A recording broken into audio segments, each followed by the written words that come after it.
Vamos ouvir Davi Alcolumbre, presidente do Senado, falando agora no Congresso. Bem, na verdade eu tenho acompanhado pelo noticiário as notícias em relação a essa denúncia feita pela Procuradoria-Geral da República em relação a esse episódio e também que inclui a delação de um assessor do ex-presidente Bolsonaro. Primeiro, para fazer um registro do ponto de vista institucional.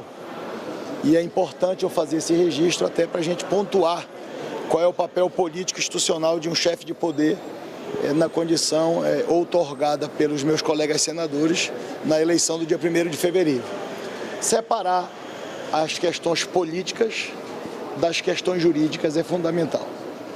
O que nós tivemos pela Procuradoria-Geral da República foi uma denúncia que está sendo tratada no âmbito do Poder Judiciário e do Ministério Público Federal, das autoridades competentes em relação a esse processamento dessa questão jurídica, desse imbróglio, e acho que nós podemos muito bem separar o que é questão política, o que é questão institucional, do que é questão jurídica. Em segundo lugar, eu não tenho conhecimento de todo o teor, de toda essa investigação, até porque grande parte dela estava em segredo de justiça, sendo apurado pelos órgãos competentes. Do ponto de vista político e pessoal, inclusive, e eu sei que isso é também da grande parte dos senadores com o qual eu conversei de ontem para hoje,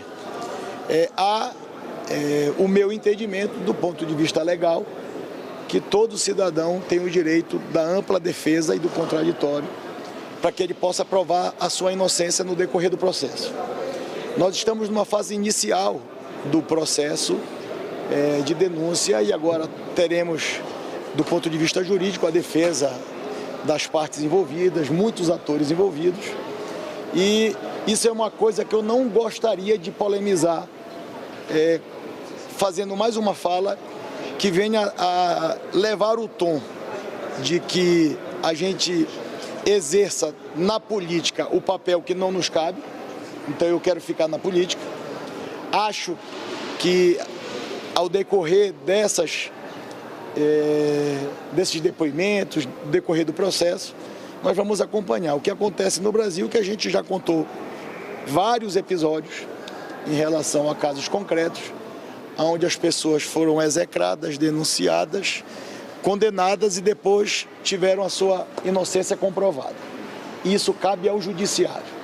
O que cabe a mim, como senador da República, presidente do Senado e chefe de um poder, é não politizar mais uma questão jurídica, não polemizar mais, porque o nosso país não precisa mais desses embates de radicalismo, nem do lado nem do outro, e ter a compreensão e a confiança que no judiciário isso se tratará dentro dos parâmetros estabelecidos pela legislação brasileira e pelas leis, com imparcialidade, com cautela, e fazer deste procedimento não é adequado ele se transformar em um procedimento político. E eu não vou fazer isso e não vou dar cabimento a isso com uma manifestação minha talvez inadequada, me metendo aonde não é do poder e da política. E qual foi a impressão, presidente, dos senadores que conversaram com o senhor, né? Os senadores, tanto de oposição quanto da base, o senhor se conversou com vários deles. O que eles disseram para o senhor? Qual foi a repercussão entre eles? Na verdade, é a esperança de que esse processo se dê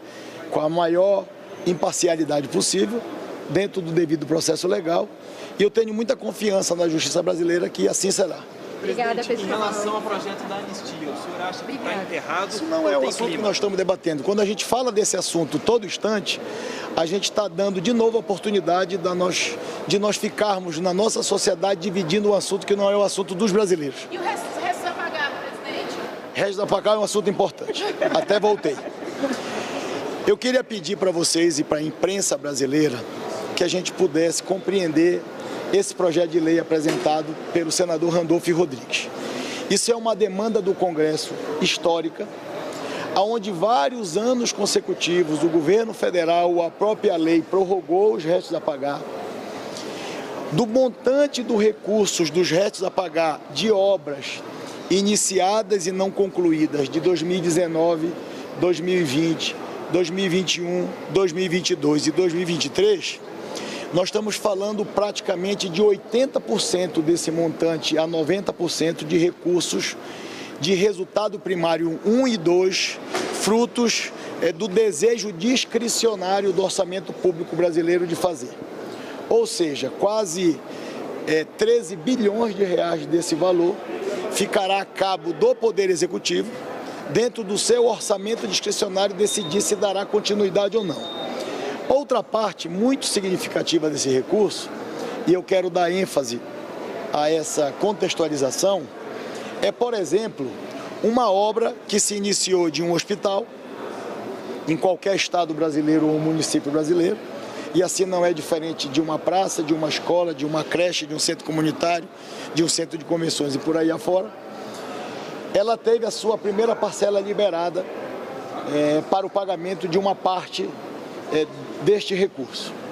O cancelamento do RAP e o que nós estamos tentando restabelecer no Congresso, já que nós não tivemos, por parte do Executivo, um decreto de prorrogação de réis a pagar, como ocorreu em outras oportunidades do ponto de vista do Poder Executivo, é não transformarmos o Brasil em um país com mais obras inacabadas. Porque se nós não tivermos essa prorrogação desses RAPs, de uma obra, como disse, de um hospital, que foi liberado a primeira parcela, que a obra começou e que teve o restante do recurso cancelado, nós vamos transformar naquele próximo relatório do Tribunal de Contas da União, não um país com 7 mil obras paralisadas e com bilhões de reais investidos sem retornar para a sociedade, em escolas, em hospitais, como disse.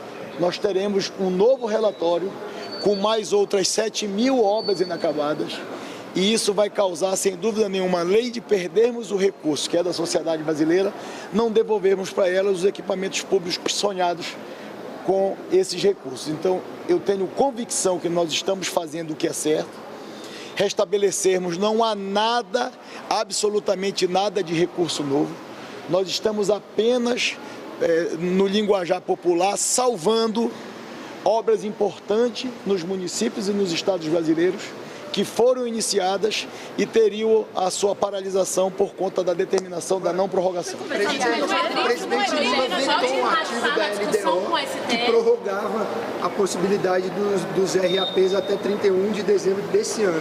Isso foi vetado pelo presidente Lula. O senhor articulou com o presidente Lula para que esse projeto de lei não seja alvo de veto novamente, e esse veto pode vir a ser derrubado? 90% do recurso, como eu disse ainda há pouco,